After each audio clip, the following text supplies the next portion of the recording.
Hello and welcome to tonight's Get in Tune. I'm Michael Grassi, and it's a special Wednesday edition. I love doing these little special episodes, especially when I got really cool guests and really fun things to talk about. This weekend, as you know, it's 2021, and our last year was kind of crappy, and everything shut down. And one of the things for us big comic fans were conventions. And now they're coming back. We're starting to see conventions pop up here and there. And this weekend is a show that looks fantastic. I'm actually going to be going and walking it on Saturday. It's called PowCon.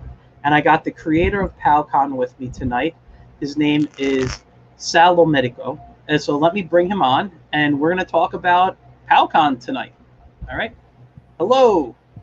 How's it going? Hi. Not much. How you doing? Not bad. It's great. So before we get into it, I put together a little scrolling info about how people can find you. So on Facebook, it's powcomiccon.com, powevents.com, and Instagram is powcomiccon. Yep. So while people are watching tonight, they can go follow you, find the information. I think it's all good stuff. So, before we get into PowCon, why don't you tell us a little bit about yourself? What got you into comics? If if that's why you started, you could be a gamer. I don't know. Mm-hmm. And then tell us about, why you, just tell us your background. Then we'll get into why you started a convention. So I mean, when it comes down to comics, I've always liked comics as a kid growing up. Mm-hmm. I'm a big Superman fan, so I've always bought the Superman comics. Same here. But as you get older, you kind of slowly get out of it. And I'm a graphic designer by trade. Yeah. So, like I said, I've always liked comics. And then throughout the years, I would go in and out. But I was working at a company 10 years ago doing T-shirt licensing. Yeah. And one of my coworkers, his name is Hugo Bravo. I don't know if you're familiar with Hugo. The name sounds familiar. He paints, so he's like a painter. He's a graphic designer by his job, but his trade is painting. Mm-hmm. And so I'm sitting there one day. He goes, Sal, because he knew I liked comics and everything like that. Yeah. Just like, Sal, do you want to go to Comic-Con? Do you want to get tickets? And I'm like, what? And I'm 27 years old, 26, 27. Yeah. I don't even know what a Comic-Con is. I'm not familiar with anything.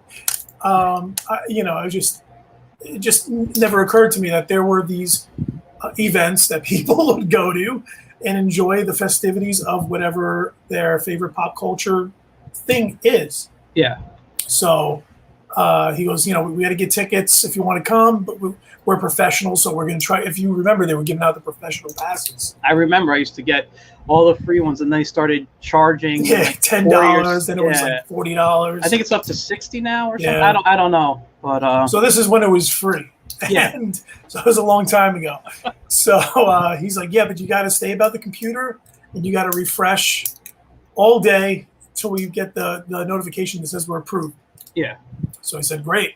So we filled out the information, and we were just standing there all day at work, just pounding that refresh key. My boss comes over to me. He's like, what are you guys doing? We're like, we're trying to get Comic-Con tickets. Duh. Like, what's wrong with you? And so we got Comic-Con tickets. We went, and he would go every year when it was smaller, and now it's then since grown, but he would go every year, and he would bring his paintings, and he would use it as a catapult to try to get freelance work doing covers for books or whatever he can get, just trying to kind of get his artwork, his name out into the industry. So I was like, that's really a great idea.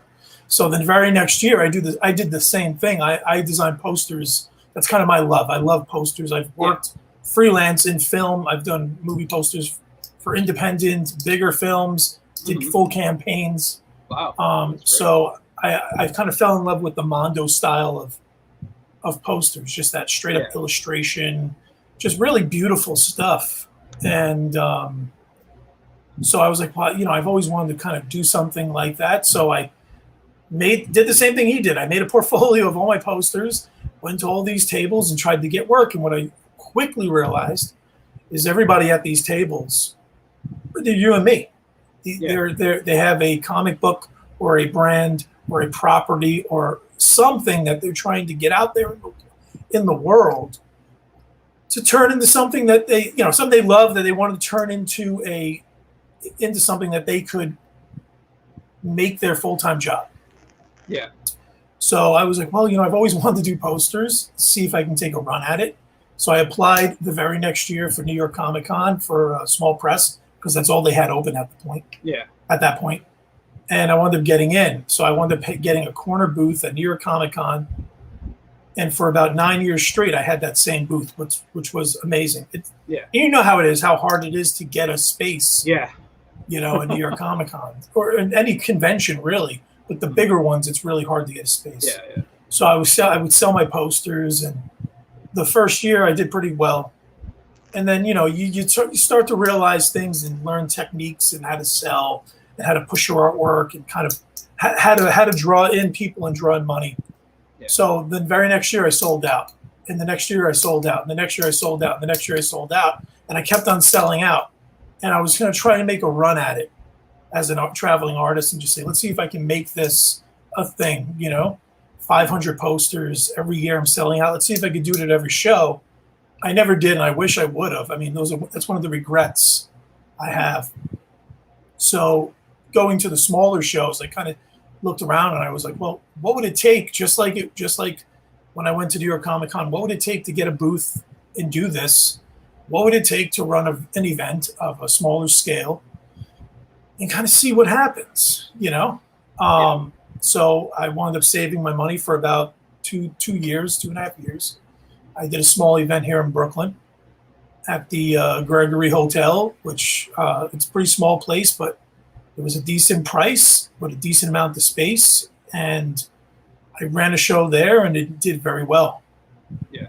And so I brought on 2 people to kind of partner up with me for the next show.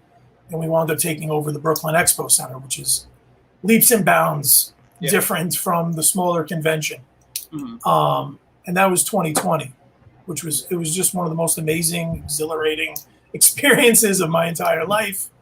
And I was like, wow, and it was extremely successful. So I was just like, this could be a thing. This could be a thing that I've fallen in love with the whole convention world, not just as an artist, but now I'm falling in love with this other side of promoting. Yeah. I think I'm going to make a run at it. And unfortunately, COVID kind of put a real stop to all of that for everybody. But it's 2021, it's a new year, and things are starting to open up. And now I'm running a show in New Jersey with a partner, and we're going to go full on with a couple of shows a year and see if we can make a run at it. That's great. Yeah, that's great. And I got a little sidetracked because you reminded me of something funny when you were talking. I just thought it would be you'd get a kick out of this when you were telling the story about how you were like constantly refreshing your page. Yeah. I taught. I mean, my fans that watch know I've taught at colleges. I still teach, but I was at this one college specifically for 16 years, and there was a day when the tickets went on sale to the public, and my students were like ignoring me, and I got mad. I'm like, what's going on? And they wouldn't tell me, so I stopped them from doing whatever they were doing. And then they came up to me angry later. I didn't get my tickets. I didn't get my tickets because of you. And I'm like, and I said, you guys forget, I'm a comic artist. I'm an animator. New York Comic Con or just cons in general are what I love. So I will give you guys time out of class. I will give it a lab day. So instead of me actually teaching, so from that time, for the next, I think it was 6 years that I taught there, I gave when tickets went on public, I made it a lab day for my students. So that today's Comic Con day, guys, go for it. Go. I said, go get it, work on your projects while you're refreshing, like refresh on your phone, do whatever you have to, and work on my projects. I said, that's all I care about. That's so so I made it like a Comic Con day for the kids so that they could get their tickets. That's funny. And some were very nice. Like I would go, and certain publishers I worked for would invite me to sit and sign at their table for an hour or whatever it was. So the kids would come up and like, you know, sometimes just thank me. No one would ever buy. They're like, yeah, we see you every day. Because I give my work away for free. I would do a picture in class and doodle, and whoever was like the best student that day and wasn't acting like an idiot, here you go, take it. You know, so I just give stuff away to kids. I didn't care. There were days I'd just be like, here, I just bring stuff in and hand out to kids constantly. That's cool. So it's actually really cool. Yeah. Anyway, yeah, I'm no longer working for them, but I work for other places now. But when you were telling me about it, it just kept in my head, and I just started laughing to myself about that story, because I'll never forget the faces of these kids. Like, I didn't get tickets because you stopped me from working. I'm like, I got my pro badge, so. I don't know about you, but yeah, I'm going. Yeah. But yeah. So anyway, so you started PalCon, and it's. And what actually is interesting to me is you didn't go to your first convention until you were like in your late 20s, you said, right? Yeah, I would say 28, 29. Wow. 28. And the first show I ever did was Bronx Heroes. That's one of Ray's shows, yeah. Yeah, for those who don't know, Ray Felix, amazing guy, runs Bronx Heroes Comic-Con, does Bronx Heroes comics. He's a good friend of mine. He'll be at your show as well. We'll talk about some of your guests in a little bit. But yeah, so when you were planning this show, now with all the regulations with COVID and all this stuff, but things are opening up. How is this going to be handled? How are your safety precautions? I know you have it on your website, but if you can tell us a little bit about what you're doing specifically to deal with COVID safety there. Yeah, so when it comes to COVID safety, everybody has to wear a mask. All temperature checks for everyone. You can't enter without a temperature check. You can't enter without a mask. Everybody's going to sign COVID release forms. Okay. And then 6 feet apart. All the tables are going to be 6 feet apart. So I could have packed the place. Yeah. Head to head, but everything's 6 feet apart in terms of tables and all that. So there's enough space between the tables themselves in the aisles, so that if you feel uncomfortable, you can walk around people. So it's not going to be like a jam-packed event of booths. It'll have a significant amount of booths, but it's not going to be jam-packed like New York Comic Con, where everybody's just like right up against one another. Yeah. And then the building itself, can hold 3,000 people. Okay. But we're doing half of that. They've allowed us and said we could go to the 3,000 number, but I'd rather people be safe than. Yeah. I understand that. Yeah. And I was actually going to ask you how big the place is, because. Or what the limitation is, because it's all the places still do have it. How are you handling crowds? Now you say you're going to allow in up to 1,500, but is that at once, or are you going? No. So that's the overall cap. Yeah. People will be let in groups of 20, and then every 10 minutes, when people start to crowd out, come out. More people will go in. People will come out. More people will come in. Okay. I mean, if there's a huge crowd, which I'm not going to lie to you, we did sell a significant amount of tickets. That's great. So if you bought tickets, you will have a little bit of a time to get in there. But like I said, it's better safe than sorry. Yeah. There you go. And now you have panels going on for both Saturday and Sunday, correct? Yeah. Yes. I know you're busy, but I don't see the list of the Sunday panels up on your website, so I didn't know what was being offered. But I'm only coming Saturday anyway, so it's me. But for the people coming, how are you handling that? If you have, let's say you have a panel up, the panel has 5 people, they're obviously going to be spaced out. Are you limiting seats? Yeah, so it's the same thing. Seats are going to be spaced out. You're not going to be able to sit right next to somebody. We're not putting it in a closed room. we're actually going to. So the space we've acquired it's 3 gymnasiums. Wow. So it's a pretty big space. So we're actually taking one part of the gymnasium. We're blocking it off so that at least it's still open. There's still airflow, and it's right behind 2 doors. So there's airflow flowing in. And then, everybody's going to be spaced out. And there'll be a significant amount of space that everybody feels comfortable. All right. I think that's great, because I since I am going on Saturday, I do plan to catch a panel.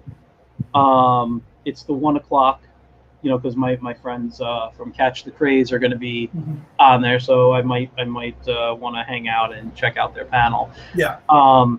But so it's interesting to know about that. But you're also doing, and here's something that interests me, because I am a fan and I am a player, and I'm also a dungeon master. You have Dungeons and Dragons games going on. Yeah, so we're actually teaming up with Time Warp Comics. Okay. So they're a comic shop in New Jersey, in the surrounding area. So they're going to be providing the gaming experiences. They're going to be controlling that. They're going to be teaching it, as well as having an hour-and-a-half set games. So it'll be Dungeons and Dragons. It'll be Star Wars Legions. And he had given us a game. It's a Power Ranger version of that. But I have to kind of go back and see what the name of the game is. But, which is great, because you have Walter Jones coming, who was Power Ranger. I'm just looking at the celebrities right now. I mean, there's so much I want to talk about. I don't want to jump. It's just me scrolling through your site right now and being like, "Oh, this is cool. I want to talk about this." We're gonna jump around anyway, and I'll show. You know what? Let me just show the website. I'm gonna share the screen. We'll show the website so we can kind of talk here. Share screen. Window. Here we go. Share. So I'm looking here. Let's talk about the celebrities that you got here. So I'll be honest, I only know the Power Ranger, but I'm not into wrestling anymore, and I don't watch American Idol, so I'm not the target for them, but I am very familiar with Power Rangers. And can you tell us a bit about the guests for people like me who don't know about about them? Yeah. So for other people who don't have no clue about Power Rangers, other than you and I, Walter Manuel Jones is actually the very first Black Power Ranger from the original 4 seasons. And then once the movie came around, I think they kind of replaced him at that point. But yeah, so he's one of the original Rangers from the original series. He's not like your, Power Ranger from, episode 10 of season 22. This is one of the originals. So if you come in and you like Power Rangers, but you're not too familiar with it, this is definitely one of the guys to get a autograph from. Yeah. And then our next guest, the PlayStation. No, I'm just joking. I actually, by the way, I think that I was going to talk about that later when we really get into the games. I think that's awesome that you're giving away a PlayStation 5. Yeah. So, but anyway, continue. And then Carlito is actually a former WWEF wrestler. He recently signed back with the company. And he was on the show, I'd say about 3 months ago. I don't know what the deal is, but he is currently working with the company, and professional wrestler. He's known for biting an apple, chewing it, and spitting in somebody's face as disrespect. Yeah. But he has a huge fan base, especially in the Latin community. Yeah. And then our American Idol, he's what's so great about him, Constantine, is that he actually is really big in the trading card world. So people get a kick out of it, that he's like, he buys, he sells, he's a collector. So that's one of the reasons why we have him, because he's into the pop culture. He loves it. And he's not just a singer, but if you like Broadway, he's actually on Rock of Ages. He's in that Broadway show. And if you're an American Idol fan, you want to get an autograph from him, I mean, that was your opportunity. Yeah, no, I'll be honest. My wife had to tell me who he was, and I'm like, who is this guy, and what about Rock of Ages? Because I know the movie Rock of Ages. I'm like, he wasn't in that. He doesn't look familiar to me. She goes, no, he's on Broadway. Yeah. And I'm like, oh, because I do love Broadway. I'm very into musicals, but I'm not into like shows like American Idol that I would know who these people are. Well, you got to have something for everybody, and I think that's what we provide. It sounds like it. It's great. I'm a little sad I'm not going on Sunday because he sounds like somebody I'd enjoy just saying hi to and meeting, especially him that, loving the geek culture. Yeah. But I can only come one day, unfortunately. So, and then the games you were talking about, but I see video games here, arcade games. Are you going to have any set up, or is that? So we might have some arcades. We had some arcades last year. Okay. But we definitely will be having free play gaming systems. So we're going to have over 20 video game systems from Nintendo to Sega to Super Nintendo to N64 to PlayStation 1, 2, 3, 4. I don't know if there'll be a PlayStation 5 there, but there'll be tons of video games, tons. VR gaming as well. Oh, that's awesome. I just want to say hi to Mike Wilkie in the comments. He just said howdy.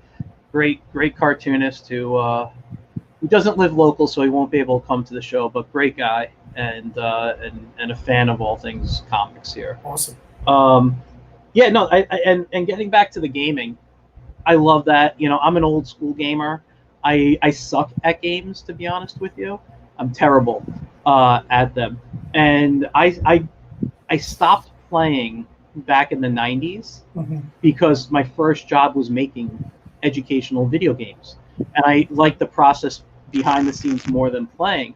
But when I go to play a game, I usually look at emulators of the old games I grew up playing on Nintendo and Sega and all that stuff. So I think that's great that it's going old school into current modern. I think that's great. That's fantastic. I mean, me personally, I'm not a big gamer as well. I had a PlayStation 4, but I still have my Nintendo 64 from when I was growing up.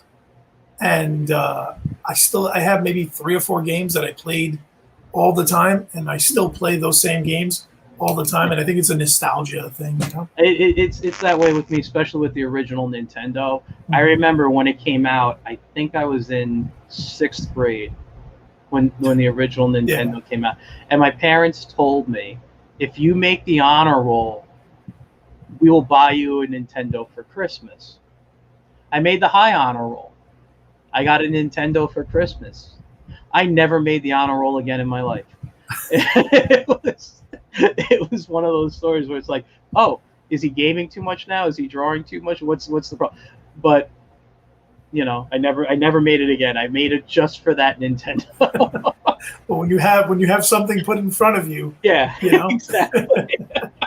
There's a goal. If there's a goal in this, So I worked my butt off. I really wanted that Nintendo.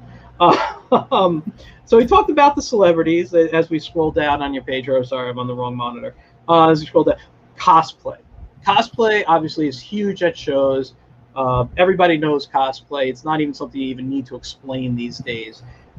What are you doing now? I know you have safety rules for cosplayers. Before we talk about what you're doing for them, can you tell me what the safety rules for cosplayers are? Well, I think if you've gone to a Comic-Con or a convention of any kind, you should have an idea of what the safety rules are. And if you haven't, I mean, no actual sharp, murderable weapons of any kind. So if you're cosplaying as a character that has a sword, I mean, it would be probably best if you didn't bring your katana blade and you brought something that was more suitable for the event, something plastic, something rubber, something safe. Of course, we have security at the event. They're going to be checking all cosplay weapons. They're going to be checking all bags. So, nobody's going to bring in an actual weapon of any kind, knives, all that. And then, be respectful. Be respectful of your fellow cosplayer. we unfortunately, we're not working. You're not here at a construction site. You're not here to catcall people. Be respectful for your fellow cosplayer or just person in general. Yeah. And then it goes back to the COVID. Everybody, if you have a mask on, a mask of your cosplay character, you have to also wear a face mask. It's not the same thing. You can't. So, but I think if everybody follows those rules, I think it'll be a fun, great event. And now, let me ask you. Say they're cosplaying Spidey, right? Does the mask go above the Spider-Man mask, or can they put it underneath? However you want to wear it, as long as it's there. Yes. And you got to prove that it's there, especially if it's underneath. Okay, I wanted that. That's important to know. Now, are you doing anything for them? Contests? Have anything set up, or what's going on with the cosplayers? So we're a 2-day show, so we are doing 2 cosplay contests. Okay. One on Saturday, one on Sunday. First, second, and third, everybody's getting prizes for our really generous sponsor, Ultimate Wireless. They're actually supplying some really great prizes, from Beats headphones to just really, really good stuff. So if you're coming to the show, get into the cosplay contest, because it's an opportunity to win something really cool. Are you having any, like judges wise, are you bringing any like celebrity cosplayers on, or? So we're not bringing any, it's in this world right now, it's tough to even get a celebrity, let alone a celebrity cosplayer. So no, we won't be, but we'll have a panelist of 3 people that will be judging the contest. Okay. That's cool. We'll get to the artist last, because to be honest, being an artist, that's my favorite part of all cons. But let's talk collectibles. Now, I get it. Comic Cons, you're gonna have people there with comics, pop figures, toys, all that stuff. Anything in particular I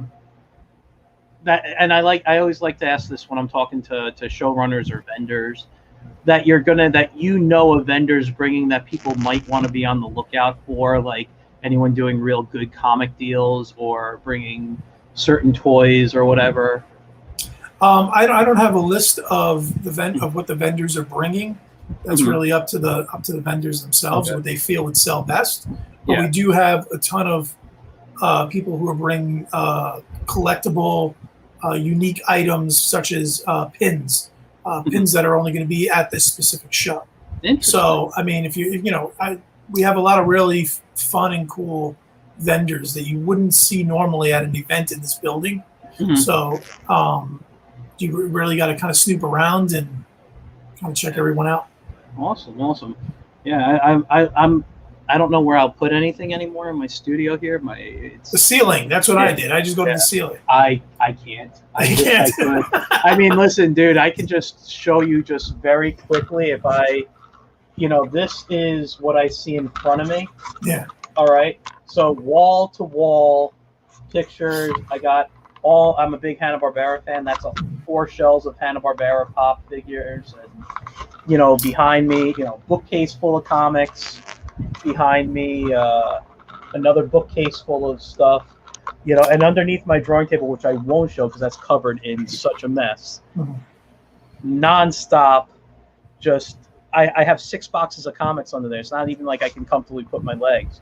And just even on top in front of my computer, I mean, right there, I got little pop figures, blue. I got a bunch of my own little toys and stuff, Yeah, so I love it. I got snow globes here. I got everything. And it's like, where am I going to put stuff? But when I go to cons, what do I look for besides great art? I look for great comics. Great deals on trades and graphic novels and such. To me, those are the things I love. But if I can find good little action figures from my past that I've wanted, that's what I want. Back to the reason why I only still play Nintendo 64, because it's nostalgia, Yeah, exactly. So great. Let's talk artists. I see you got a few on here now. Obviously, I know James. He's going to be there. And I know Brian. I don't know Ben. Nor do I know Sarah, Sean, and I know Alex. Alex is a great guy. We've even shared tables at shows. Um, do you have, and I know I've mentioned some of my other friends going, Sam Vera, George Medina, Ray Felix, I know on Sunday because he has a panel. Tom Siaka's coming, who's his partner for Bronx Heroes and stuff. Or they do this comics together. I don't know. I don't know if Tom's actually part of Bronx Heroes. I know they work together. They collaborate. Yeah, they collaborate, and so they got a, you got a really good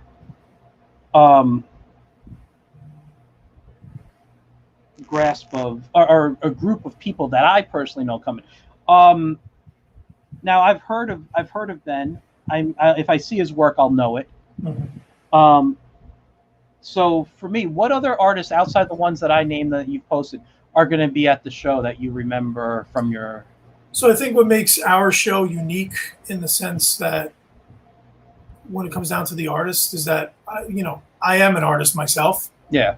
So, there are opportunities for us to get bigger name artists, like big name artists, to come to the event and kind of, do what they do. But the truth is, why would I give an opportunity or space or anything to anybody who's already made it or is big in the art world when I can give an opportunity to someone who hasn't made it yet? So I like that. So we have tons of artists, probably no one you probably know that's big, but a lot of phenomenal artists. So I think for the people coming and you're looking for artwork, we have so many amazing artists that create so much amazing artwork that it gives them an opportunity, a chance to kind of stand out now that they have that opportunity. And that's so in terms of artists, nobody major, but a phenomenal artwork. Okay. All right. And if they're local to Jersey and New York, I've met them or at least know of them. And probably have met them. I mean, we travel in a lot of similar circles. It's a small world in this industry.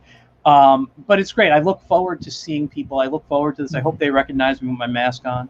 Just pull it down real fast. Yeah. It's, but yeah, no, I gotta say, I really appreciate that you're giving shots to, if you want, I don't like to use the word no names, but indie guys, people trying to break in, people who are trying to make a name for themselves. That's very important.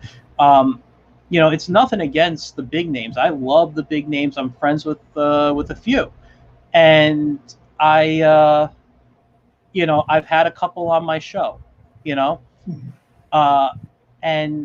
but my show is really dedicated, much like what you're saying, to the indie guys. It's let's help get the people. I don't care if you're a comic artist, a novel writer, an independent animator, as long as you're trying to bring content into the world that isn't there, or is a different take on something that we're so familiar with and tired of. And that's what I want to promote. I mean, basically my whole entire month of May, outside of my last night's show, has been Kickstarter people. All I've been doing is promoting Kickstarters for like the last month and a half. And I've had a lot of fun doing it. There's so many great things out there that people wouldn't know of if they don't attend shows like yours. Agreed. I've worked on with a partner putting shows on in the past. I don't do shows. It was too much for me. I don't. And when I say I don't do shows, I mean I don't put on shows. It's not easy. It's not an easy venture. Well, it's as being an artist, I want to focus on the creative end. I want to create art. So I stopped, putting shows on, and I know the show's still going on. It's a good show. It's nothing personal. It's just I needed to be away from the business part of it, and so I understand how tiring it can get and how busy, especially the last few days before the show is. But But I was talking, and the reason I'm going into this is after I left. Well, I was in the process of leaving.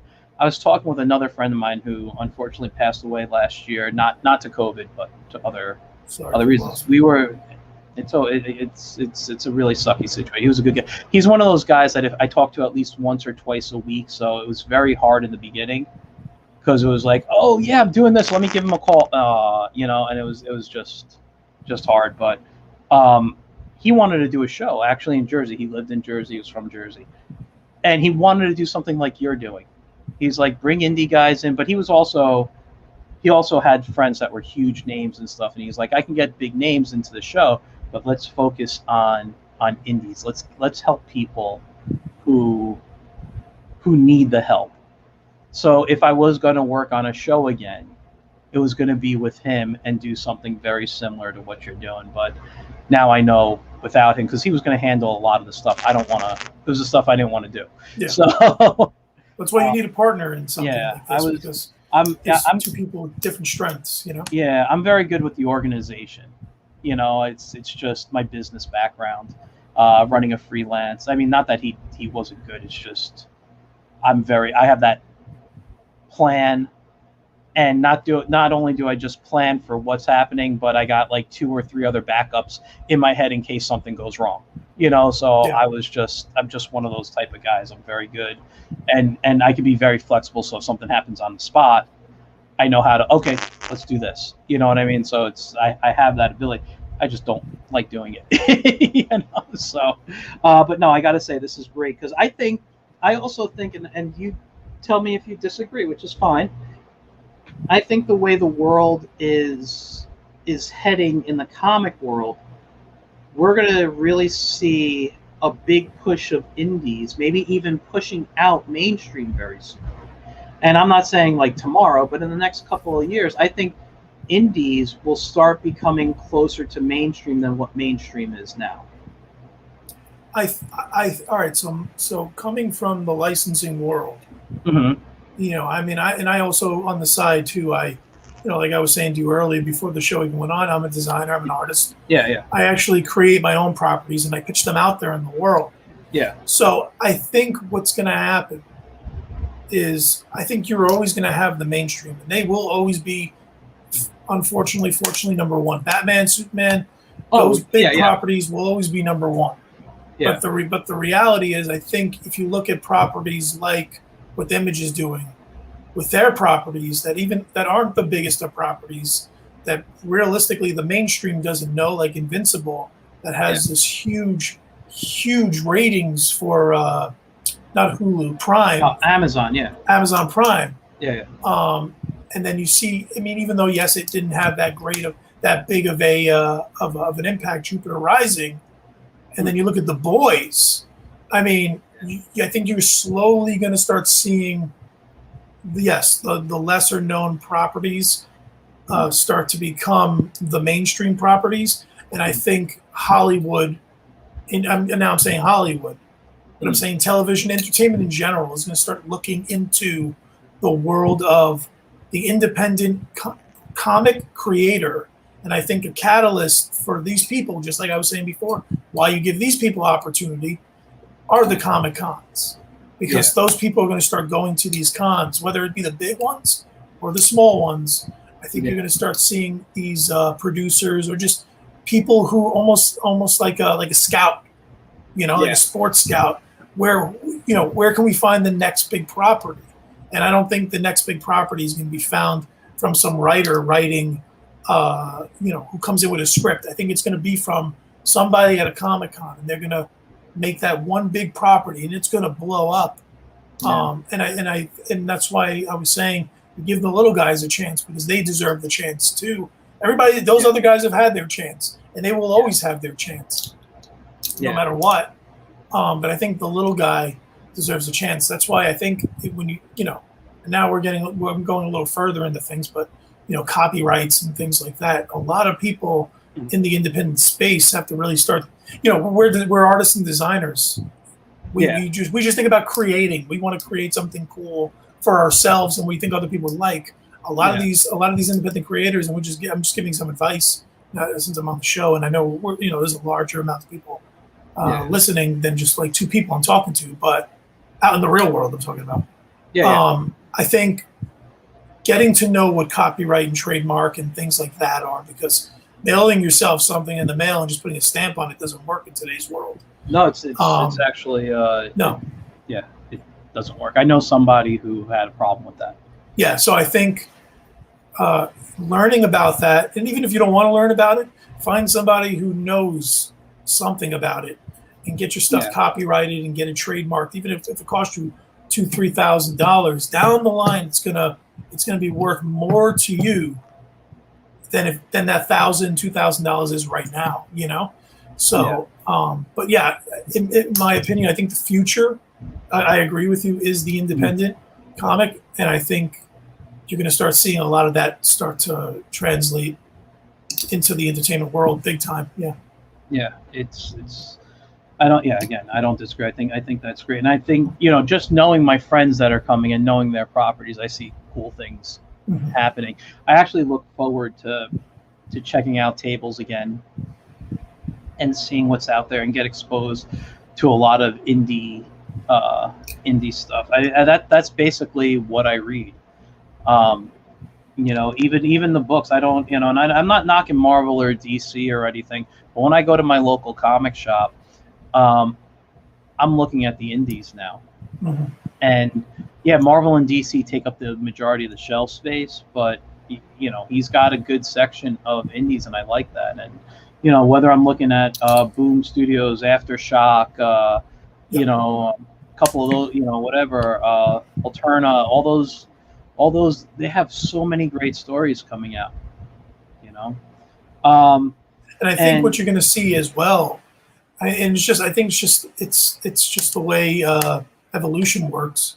I think I don't want comic shops or the physical comic to go away, but I think in the next 10 years we're going to see the physical comic go away, and I think you're going to. And I don't know what it is. I don't know if it's going to be a digital animation, a 5-minute. It's just the way people consume things today. I mean, my nieces, I have a niece that's 10 and a niece that's 6. They don't even play with toys anymore. I said, "What do you want for your birthday?" She goes, "Oh, iPad." Because all she wants to do is play video games and check out YouTube and consume content quickly. So I think that's going to translate into the adulthood as well. Yeah, no, I have a 6-year-old nephew. I mean, he still plays with toys. I play with, when I play with him, I play with the toys with him and stuff. He's got Legos and things like that. But he's really into his phone. He's really into the games on there. He's really onto what's in his computer, what's on the iPad. I think that's where it's going. And I'll tell you right now, I don't know if you've seen any of my posts. I know we're connected on Facebook, but I'm working on a webcomic coming out hopefully this September is my tentative release date. It's a adventure humor strip called Dax Photon Sci-Fi Story, and it's like a tribute to, I don't want to call it a parody, but I pay homage to things like Flash Gordon and Buck 1950s and 1940s. Yeah, like the classics. Serials, And so, but the way I had a writer write it, and I'm in the process. I did a page live one day, a stream on a Saturday, me drawing the first page, and I've drawn a few pages since then, but I stopped because I'm thinking of redesigning the panels on the pages so that when the book is done, I can turn it into a motion comic. I think, even though I want to give it away for free as a webcomic, build a fan base for this character, I think, like you were saying, it's going to go digital somehow. I have a feeling motion comics will. I know they were popular for a while, kind of died down. I think we're going to see a rise in motion comics in the next couple of years. I know. I agree with you completely. I definitely think the motion comic is the future, but I also think voiceover motion comics is the future. I think the world of people reading stuff. It's just it's not as quick anymore. Yeah. And I think an audio digital comic book audio motion digital comic book is the future. Because you're looking at you look at right now what they're doing with the whole. I don't know if you're familiar with the NFT market.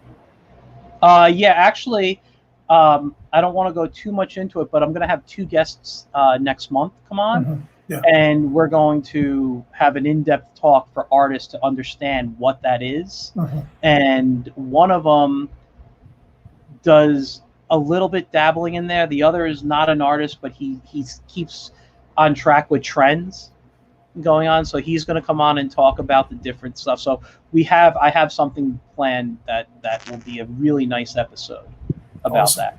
Yeah. But, so I'm not going to dabble a lot in it, but what I'm saying is, I think that's going to start getting people used to the whole digital purchasing of items that aren't physical. And I think you're going to start seeing, like I said, in the next 10 years, that's where the comic world is going to go. It's going to be just like the NFTs, but comics, and it's going to be maybe every 2 weeks, every month, a new quote unquote issue.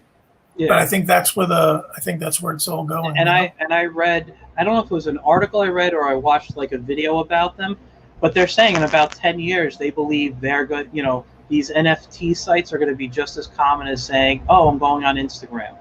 You know, it's eBay's getting into it. I don't know if you're familiar. eBay's actually throwing their hat in. That I didn't know, but I know they changed their pay rate today. I was talking to a friend of mine. Not pay rate, but how they pay out. They hold fees longer. They, they're doing things there. I've never sold on eBay. I've bought from eBay. I think my wife has sold. She's family members who have sold. I have family members who have sold. But I've never had the chance. Never tried to sell. But now with what my friend was telling me today, I don't know if I want to start trying to. Yeah, I mean, I used to sell on eBay a lot. I did it for a while just to see if I can turn it into something. Mm-hmm. And what they did was they transferred. So they were using PayPal at one point for financial transactions. Yeah. And now they use their own system, and it's just now they're holding money longer, and it's just becoming a bigger issue. So I mean, that's why I jumped out of it. But I think, it's amazing.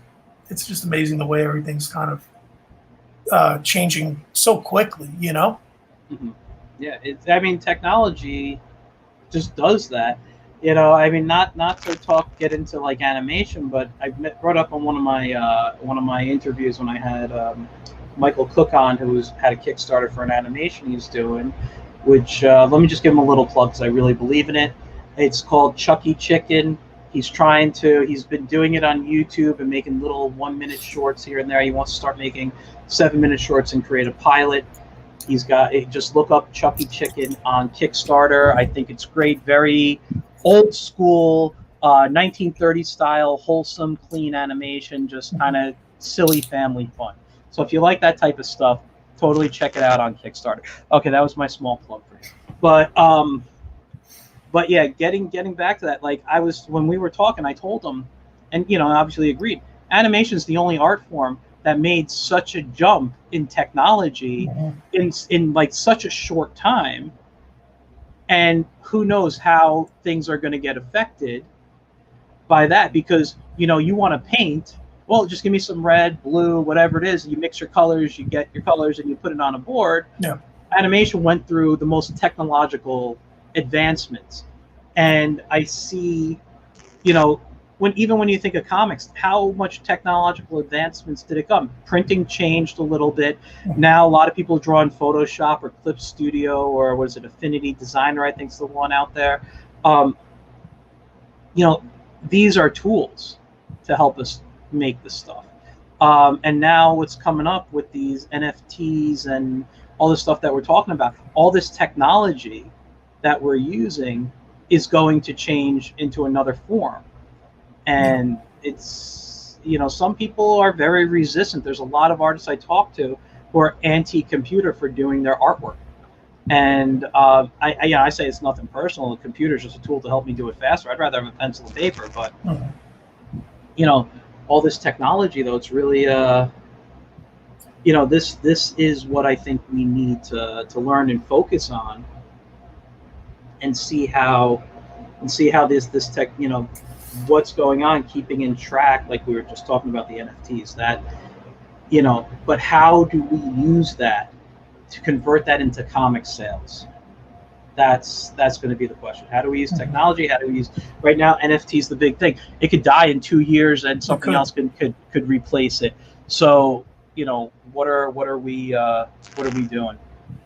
Yeah, I mean, and just going back real fast when you were saying that, yeah, I mean, what's really gone through like the largest change in terms of its technology. Yeah, like you're saying, animation, like like I was telling you earlier, I used to animate. I still animate, but I used to animate when I was in high school, and I mean, I was doing cell block animation. Yeah. Each page. I mean, you still got to do it by cell in most programs, but nowadays, and I don't even know if I'm sure you've seen it where now you can just create a character in Photoshop flat, and then literally you put bones to this image, and this thing moves just like you would see like an animation on Saturday morning '80s TV. It's really amazing. It's amazing. A lot the opportunities out there. A lot. I mean, I'll tell you right now. I still animate. I do it freelance. I use if I'm not using Adobe Animate, which used to be known as Flash. Yeah. I now animate in Photoshop a lot, actually, and Adobe and not Adobe and After Effects. Those are like my 3 animation software. That's exactly what I do. And like I'm doing one right now where I'm using Photoshop to do my frame by frame hand drawn animation.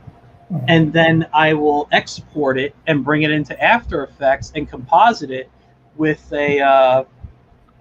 with whatever the background is, because I'll do, I don't know if you guys at home watching understand this, but I turn it to a transparent background, export it, actually that's not true now. Now I export it with a color that's not in it, so I can key the color out and take it off, so I can drop my background in there. But I used to do it with the key coloring, but then whenever I do it, the edges just come too close, and then when you draw, and you know this, so your edges are never the same.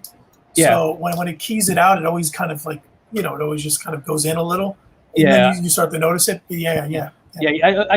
That's when you really go in and play with the threshold and all that fun stuff. I mean, we're getting technical for our guests now, but yeah, no, I mean, I find a lot of and I find, even though I'm a huge Adobe Animate fan because I've been using it since it was Macromedia Flash, I'm really loving animating in Photoshop. I'm loving the ideas of it really does feel more like old school frame by frame animation. I remember when I was just practicing and learning, I just did a bouncing ball, like just let's go old school and just do a test on what could I do fast. And I was like, holy crap, this feels like I just animated on paper and shot it, and did a pencil test, and I was like, this is really cool. So, and I think it's just because of how I draw layers. And anyway, we're sidetracking a lot, which happens on this show. Totally cool with it. But let's head back to your show, which is happening this Saturday and this Sunday in Wayne, New Jersey, which I think is great because it's only like a 30-minute drive for me. Still got to go over George Washington Bridge, but whatever. I'm totally cool with it. Let's talk about a game. So these are actual tournaments that you're having. Yeah. And this is and you were saying that Ultimate Wireless is providing prizes. Yep. Prizes. Yeah. Sorry, I had a kind of brain fart there. But I gotta say, some of these games, like are these all on different systems, or are you doing these on like one system? So they're all on different systems, and I think that's what makes it so fun. So, for example, like if you're a big Street Fighter fan, you're playing it on the Super Nintendo. If if you're a WWF No Mercy fan, like I am, I love that game. It's one of my favorite games of all time. You're playing it on the N64. Super Smash Brothers, you're playing it on the GameCube, or Dragon Ball Fighter Z, you're playing it on the PlayStation 4. So all right. I think that's what makes it so unique. Yeah, they're not emulators. These are the original cartridge or CD games. That's fantastic. I love that. I mean, I know I'm not going to play. People would whoop me in in seconds. I'd just be out. If I get a little time, I might jump in the No Mercy tournament. I'm still deciding. Well, schedule time for yourself. It's your show, man. I know. I want everybody else to be happy, you know. I know. But you can take 5 minutes to destroy a kid or something. Right? No, I'm kidding. Just no. I like you. Want I won my own tournament. Yeah. So here you got some of your panels, and I know I said your Sunday ones. I know you get busy. You probably didn't get a chance to post them. So I don't know what's going on Sunday, but you have your NRG. What is NRG? So NRG Comics, they're actually one of our vendors. Okay. They create their own comics, so they're going to be talking about how to create your own comic. You know what goes into it, how do you start that up? How do you kind of produce that from start to finish? Yeah.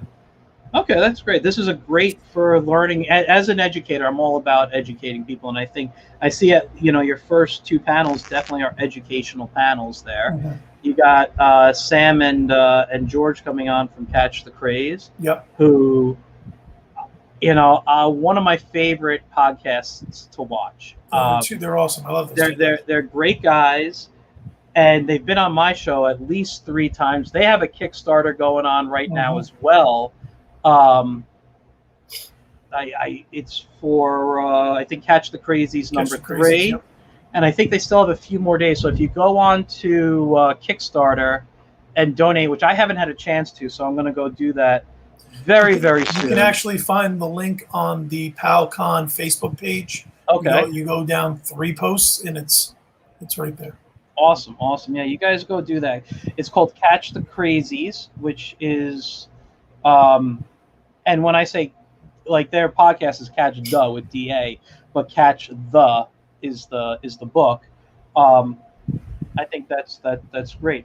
I like to say, you know, they're in the top 3 podcasts because I don't like to knock mine first. You know, I like to say I think mine's the best. You should always think think that yours is the best.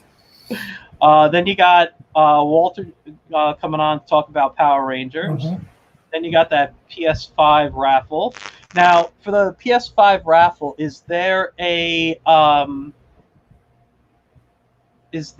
like tickets you're buying? How does that work? And so there's 2 types of raffles. There's the gift raffle giveaways, which we have a bunch of DC Marvel 6-inch busts. So we have close to 12 of them. So we're raffling those off for free. So you'll get one of those when you come in, when you buy a ticket. And you can purchase more if you want for $1 each. That's fine too. But for the PlayStation 5 raffle, it's $2 a raffle ticket. So imagine if you win the PlayStation raffle and you bought a PlayStation for $2. I mean, how is that a loss at anything, you know? Yeah, I mean, I would take the chance. I would too. I'd drop $20 for that. It's still a good deal. That's okay. You can give me that in my hand. That's it. Then you have your cosplay contest. We talked about the Dungeons and Dragons game and the Star Wars game. They're going to be the same thing. And for those who don't know anything about tabletop games, basically Star Wars Legion is Star Wars Dungeons and Dragons. I mean, that's the best way to describe it. I love role-playing games, tabletop stuff. I'm a D&D guy. I've never played Star Wars, but I'm open to it. So we'll see what my schedule on Saturday allows me to do. For me, I got to be honest, not being at a show for over a year really makes me just want to hang out with the artists and see what they're putting out. But if I can, I'll totally maybe join one of these. Talk about the giveaway, talk about the contest. And I hate to, I don't want to be a jerk, mentioning about Sunday, but do you know what panels are going on Sunday that we can get the people excited about? Yeah, so we're actually going to have Future Scope Comics. They're going to be doing a panel, which is John. I'm pretty sure you're familiar. You know John from Moss Studios.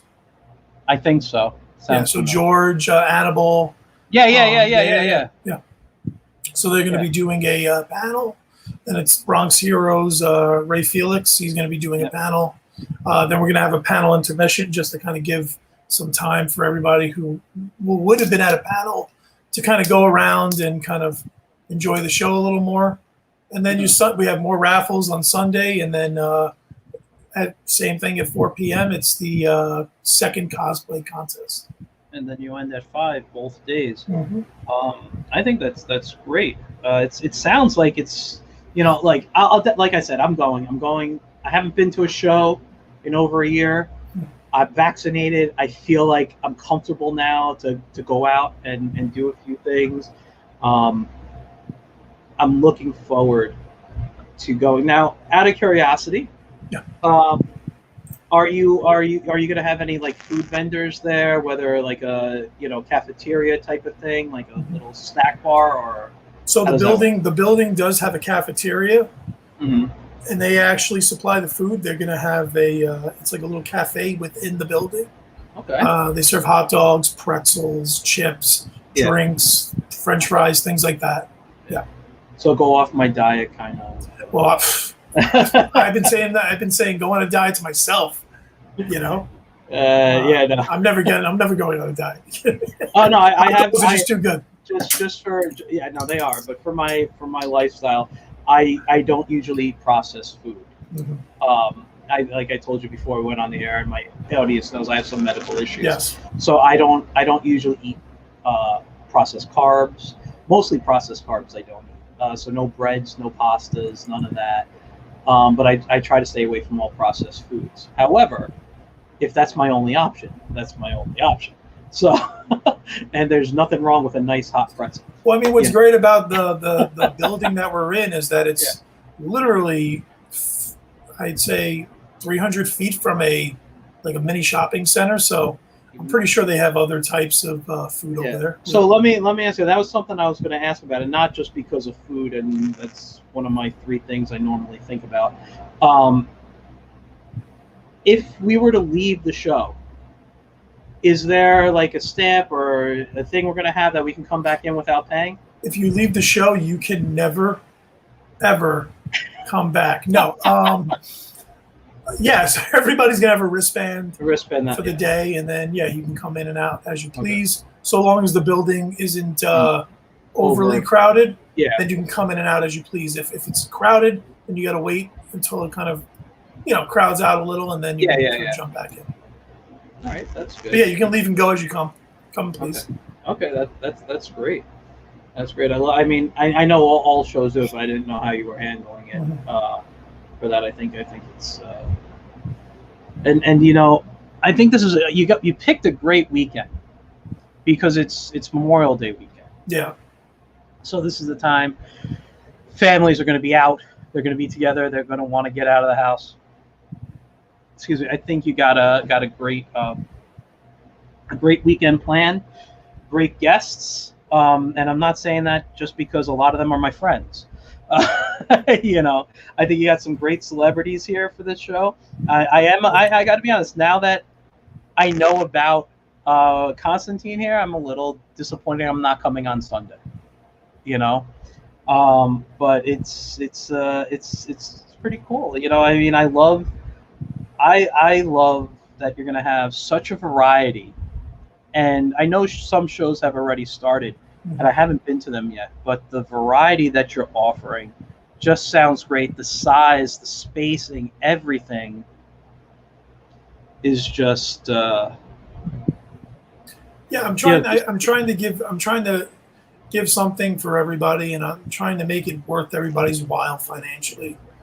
And I want everybody to enjoy themselves. And I gotta say, $20 at the door, because I didn't buy my tickets early. And only because I didn't know about being vaccinated and what was going on if I was ready to go to a show. But $20 at the door is a great price. Well, it's the same price as it was online. Oh, is it? Okay, I didn't know. The reason why is because the tickets were selling really well. And in most cases, people be like, well, just sell more tickets. Keep going. Yeah. But I have to make sure that the capacity is kind of controlled. So by doing this, if you bought a ticket, you kind of gained your entry already. But if you haven't, then you kind of, you'll buy it at the door, based on the capacity of the building. go get it. Okay. Yeah. So it's really just for crowd control. That's really why we were just selling them at the door now. Okay. I think that's great, and I'm not familiar with the location in Wayne. I don't think so. I look forward to see. I've done shows in Wayne's at a couple of hotels and things in the past. Yeah, they have a lot of hotels in the area. They have Yeah. like 4 or 5 hotels. Yeah.